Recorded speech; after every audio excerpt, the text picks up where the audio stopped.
one important element for me in this opera, I'm sure this opera contains a lot of meanings, but the most important for me is this constant presence of war, because this fate and this destiny that the heroes will accomplish is for moments very chaotic, and that kind of uncertainty and then kind of chaos you can only find or definitely find in times of war.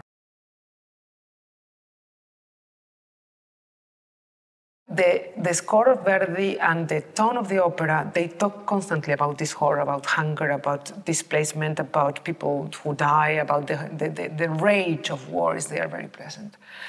And as in other countries, like I don't know, Italy, Spain, both countries where I lived, in my own home country, Argentina, we have had conflicts, and that information, even if personally you live it, you have it in the collective memory.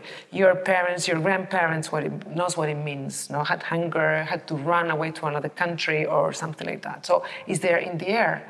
So you evoke, when you put something on stage, you can evoke that memory in the audience.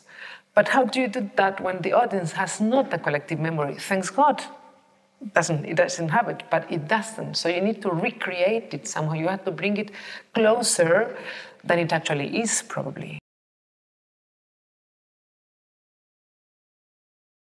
There's a couple of themes throughout the opera that are constantly there, that is more, I feel them more like a breathing, like an agitated breathing of something that is coming closer and closer to us, or that you're running out of. You can read it in many ways, of course, but that keeps coming, and that there's not a window to get out of it, and there's no escape feeling that there is in FORZA is very strong. It's stronger than in many other operas of Verdi.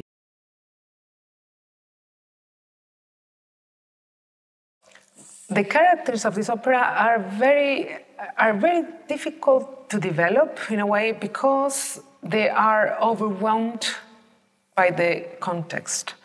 What could have been a love has almost no time for a love duet, because it's at the beginning and it's very, very short.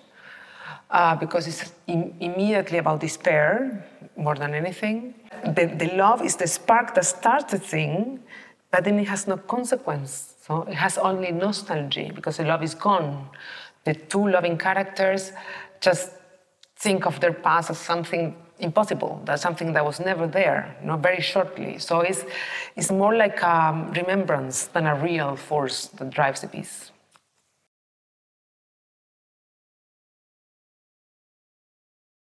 Great operas, like most of Verdi and most of other, like Wagner, whatever, they speak always about the present. They always speak about the present. That's why we're still hearing them, that's why we're still performing them and appreciating them, because there's something on them that is not dead, is alive. And why is it alive? Because it's there, it's in our present.